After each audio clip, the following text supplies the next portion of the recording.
Hi, welcome to Java Coding Assist. In this video, we are going to see about the Java 8 Streams API. Streams are nothing but a copy of an existing collection. A collection is a set of elements that exist in the memory. It can be a list, array, or a map. So, when you are creating a stream out of that, you are making a copy of that particular collection. So, when we are working on a stream, we are working on the copy of a collection and not the collection which exists in the memory. So, streams are comparatively faster than the collections, and we can do some parallel processing using this streams API, which is an advantage of this using streams. You can imagine that copy as a view of a database, like it doesn't physically exist. You don't directly work on the collections that is available in the memory. We just work on the view kind of thing. And once you consume that stream, once you do some work on that stream is consumed and it no longer exists. So you have to create a new stream, like a kind of new copy. First, we can see how to create a stream. When you take stream, there are three kind of operations. Creating a stream, doing some intermediate operations on the stream, which in turns produces a stream, and then doing some terminal operations on the stream, which gives you some end product. First, let's start with the creating a stream. How to create a stream? You can just call a stream method on a collection to create a stream method on a collection to create a stream. Here you have a list of integers. Just by calling the stream method on the list, you can just create a stream of integers.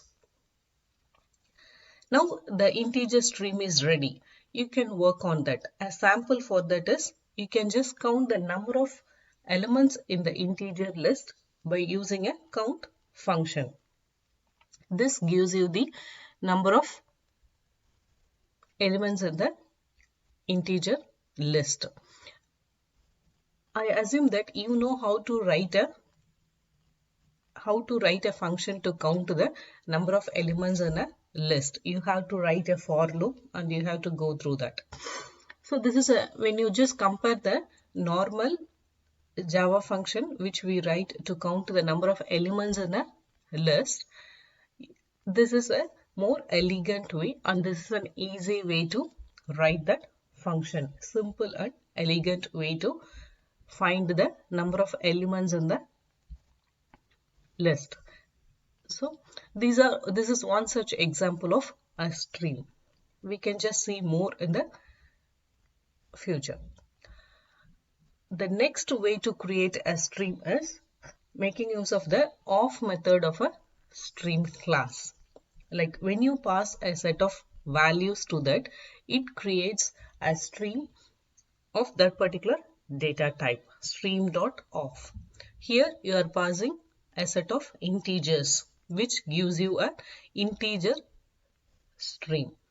You can pass a set of strings here. It gives you a stream of strings. The third method to create a stream is generate. This generate method takes in a function as an argument. This function is written in a Java 8 functional interface way. We can see how to write that, but just make a note of it that generate is one such method to create a stream. Here I am passing a function which creates a random numbers and then I'm just creating a stream out of that random numbers. I'm just limiting it to 5. So there are three methods here. That first thing is to call a stream method on a collection. This is a list. You can call the same thing on a set, on a map. Next, stream.of and stream.generate. You have one more method, stream.builder. This stream.builder is a method to build a stream. This accept methods are used to add the values to the stream. We are creating a stream of string here. Just create a stream.builder and then accept some values to it, add some values to it and build the stream. You will get a stream of string. We saw how to create a stream from a collection. Now we can see how to create a stream from a primitive values. Here you have an array of primitive ints. So to create a stream, you have to call the same stream method, but you have to pass the array into it. So arrays.stream of A create a stream, but it creates a stream of primitive int. But we need a stream of integer. If you see that boxed, this boxed is used to convert the primitive ints into an integer, that is to auto box the values. Like this arrays.stream of A creates a stream of primitive ints. To convert this primitive ints into a integer, stream of integer, you make use of this boxed method. This boxed method automatically converts the stream of primitive ints into stream of integers. So you get this boxed converts this primitive ints to integer. So if you don't use this boxed, what happens? What will be the stream?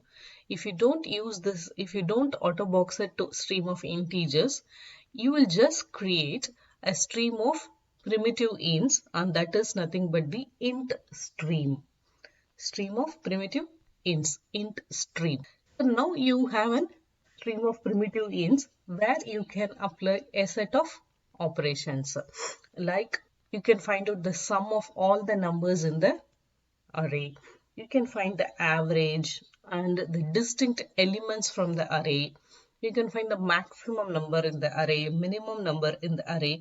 So these all operations can be written in just one line from an int stream.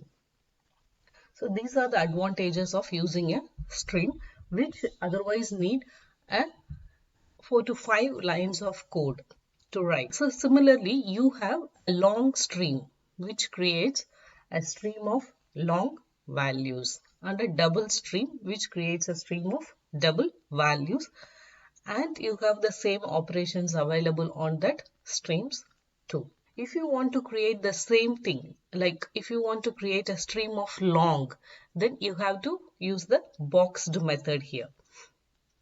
This boxed method creates a stream of long. Similarly, when building using a builder method, you can just build a stream of integer, long, double.